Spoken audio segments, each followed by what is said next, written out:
और उन्होंने तय किया था कि हिंदुस्तान से इस्लाम को ख़त्म करना है।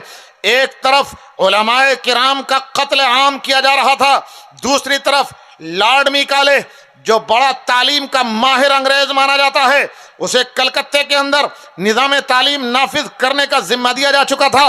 लॉर्ड मेकाले ने यह कहा था, मैं ऐसा निज़ाम हिंदुस्तान में ला रहा हूं कि उस तालीम को पढ़ने वाले बच्चे पैदाइश के एतबार से चाहे हिंदुस्तानी हो, लेकिन दिल और दिमाग के एतबार से वो अंग्रेज होंगे। नाम उनका मुसलमानों वाला होगा, लेकिन दिमाग उनका अंग्रेजों वाला होगा। ऐसे वक्त में जब उसने तय किया था कि दिल दिल के अंदर, दिमाग दिमाग के अंदर ईसाइयत भर देना है, नाम चाहे मुसलमानों वाला हो, पैदाइश चाहे हिंदुस्तान की हो, लेकिन उसकी रूह, उसकी सोच, उसकी फिक्र, उसका दिल और उसका दिमाग अंग्रेजों वाला होगा। उसके मजहब को हम बदल देंगे, दिमाग और दिल में ईसाइयत भर देंगे। उस वक्त ईमान को बचाने के लिए 1857 के बाद देवबंद में हमारे मौलाना कासिम नानोतवी रहमतुल्लाह अलैह ने मदरसे दारुल उलूम देवबंद की बुनियाद रखी थी। और किस खुलूस से बुनियाद रखी थी कि दुनिया के कोने कोने में उसका फैज़ पहुंचाए। उन्होंने ये बात कही थी, इन मदारिस की अहमियत को समझो बुजुर्गों।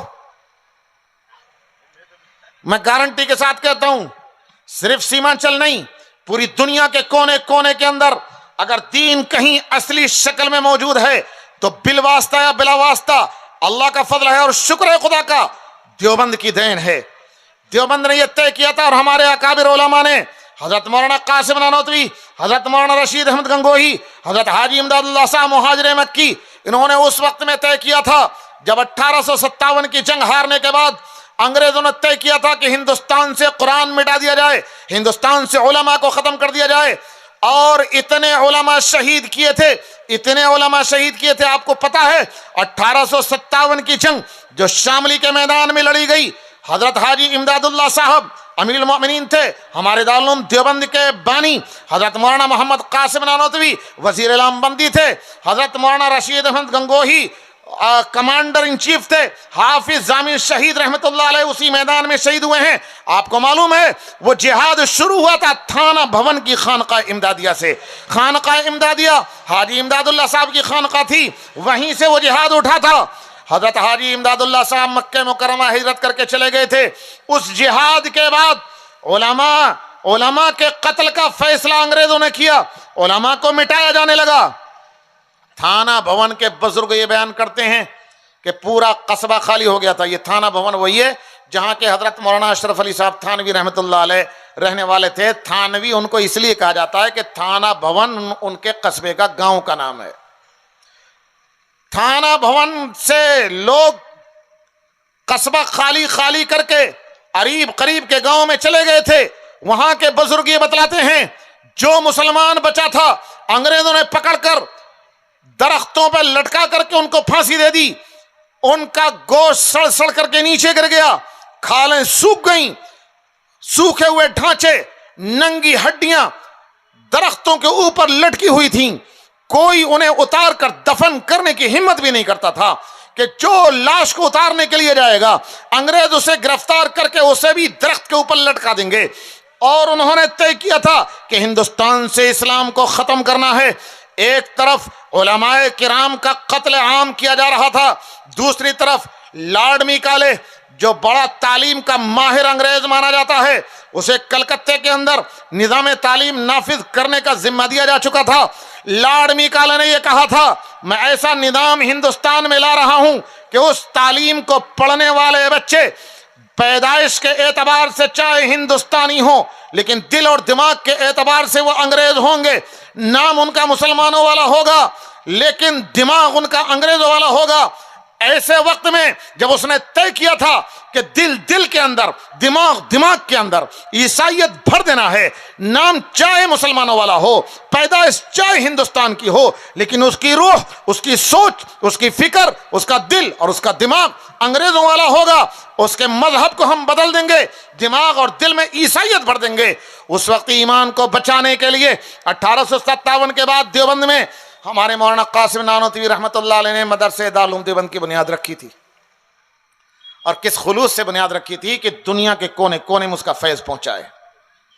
हमारे पड़ोस के मुल्क के एक बहुत बड़े आलिम हैं मौलाना अबू अम्मार जाहिद राशिदी साहब, ये उलमा जानते हैं। मौलाना सरफराज अहमद खान साहब रहमतुल्लाह अलैह, जो हमारे दारुल देवबंद के फाजिल थे, हजरत मदनी के शागिर्द थे, रद्द बिदात पर सैकड़ों उनकी किताबें हैं, उनके बेटे हैं ये अबू अम्मार जाहिदुर राशिदी साहब। वो लंदन के दौरे पर गए और लंदन से मुत्तसिल दारुल बरी है थोड़ी दूर पर, दारुल ड्यूसबरी जिसे कहते हैं, दारुल बरी कहा जाता है। 800 के करीब वहां लंदन जैसे शहर के करीब तलबा मदरसे में रहकर पढ़ते हैं। जब उसका दौरा किया तो उस दौरा करने के बाद और लंदन के करीब के और मदरसों का दौरा करने के बाद मौलाना जाहिदुर राशिदी साहब ने एक बात लिखी और बड़ी पते की लिखी। ये कहा था कि अगर मुझे लंदन के किसी चौराहे पर लॉर्ड मिकाले का मुजस्समा और उसका बुत और उसका स्टैचू अगर मुझे खड़ा हुआ मिल गया तो मैं उसके बुत पर और उसके मुजस्समे पर यह लिख दूंगा कि लॉर्ड मिकाले, तू हमारे हिंदुस्तान में इस्लाम को खत्म करने के लिए गया था और तूने ऐसा निज़ाम तालीम नाफिज किया था कि इस्लाम हिंदुस्तान से खत्म हो जाए। तू हमारे हिंदुस्तान से इस्लाम को तो क्या खत्म करता, हमारे उलमा ने तेरे लंदन में आकर के मदरसों को कायम कर दिया और यहाँ काल अल्लाह काल रसूल की आवाजों को बुलंद कर दिया। उन्होंने ये बात कही थी। इन मदारिस की अहमियत को समझो बुजुर्गों। ये मदारिस अगर जिंदा हैं तो हिंदुस्तान से इस्लाम, पूरी दुनिया से इस्लाम मिटने वाला नहीं है। और मेरे दोस्त मौलाना मुमताज साहब अभी कह रहे थे कि इन मदरसों की कदर को जानो, इन उलमा की कदर को जानो। इन उलमा की कदर को जानना कोई हमारे ऊपर एहसान नहीं है। आपको शायद मेरी बात बुरी लगे, लेकिन मैं डंके के चोट कहता हूं, अगर आप मदरसों को चंदा देते हैं, अगर आप मौलाना किराम का ख्याल रखते हैं, अगर आप मदारिस के चलाने का इंतजाम करते हैं, अगर आप अपनी गाड़ी कमाई इन मदरसों में लगाते हैं, अल्लाह की कसम न हमारे पर कोई एहसान, न मदरसे पर कोई एहसान, न इस्लाम पर कोई एहसान। अल्लाह का इस्लाम, अल्लाह का दीन आपके तावन और आपके मदद का मोहताज नहीं है। कसम खुदा की, अगर आप पैसा खर्च करते हैं तो अपनी आखिरत बनाने के लिए, अगर आप ताउन करते हैं अपना दीन बचाने के लिए, अपना इस्लाम बचाने के लिए। मैंने अभी नाम लिया था हजरत मौलाना अशरफ अली साहब थानवी रहमतुल्लाह अलैह का। हजरत मौलाना अशरफ अली साहब थानवी रहमतुल्लाह अलैह ने मेरठ शहर में, यूपी का मेरठ शहर मशहूर शहर है, मेरठ शहर में तकरीर करते हुए कहा था कि लोगों, तुम ये समझते हो कि हम उलमा के पेट को पालते हैं, जैसे आपके पास 2 हाथ हैं, इन उलमा के पास भी 2 हाथ हैं, आपके पास 2 पैर हैं, इनके पास भी 2 पैर हैं, आपके जिस्म में ताकत है, इनके जिस्म में भी ताकत है, आप दुकान चला सकते हैं, ये भी दुकान चला सकते हैं, आप खेत में काम कर सकते हैं, ये भी खेत में काम करने की ताकत रखते हैं, आप तिजारत कर सकते हैं, ये भी कर सकते हैं, आप रिक्शा चलाकर अपना पेट पाल सकते हैं, ये भी रिक्शा चलाकर अपना पेट पाल सकते हैं। उलमा को पेट पालने के लिए आपकी जरूरत नहीं है। ये मदरसे से उलमा उठे तो कोई रिक्शा पकड़ लेगा, अपना पेट पाल लेगा, कोई दुकान में बैठ जाएगा, कोई खेत में काम करना शुरू कर देगा। इनको पेट पालने के लिए अल्लाह का फजल है, ताकत की कमी नहीं है, अकल की कमी नहीं है, दिमाग की कमी नहीं है। ये अपना पेट पालने के लिए कोई भी काम कर लेंगे। लेकिन सोचो लोगों, सोचो, हजरत थानवी ने कहा था मेरठ के लोगों से कि सोचो, अगर ये उलमाए किराम मदारिस को छोड़कर, मसाजिद को छोड़कर अगर खेतों में लग गए, दुकान पर लग गए, रिक्शे पर लग गए, तो ये अपना पेट तो पाल लेंगे, लेकिन तुम्हारी नस्लों का क्या बनेगा? और तुम्हारे दीन की हिफाजत करने वाला कौन होगा? तुम्हारा जनाजा पढ़ाने वाला कौन होगा? बच्चे के पैदा होने पर कान में अजान पढ़ने वाला कौन होगा? तुम्हारा निकाह पढ़ाने वाला कौन होगा? तुम्हारा ताउन करना और तुम्हारा मदद करना, इन मदरसों पे कोई एहसान नहीं है, अपना इंतजाम आप कर रहे हैं। आप अपने जनाजे पढ़ाने वाले उलमा को तैयार कर रहे हैं, हमारे ऊपर कोई एहसान नहीं है आपका।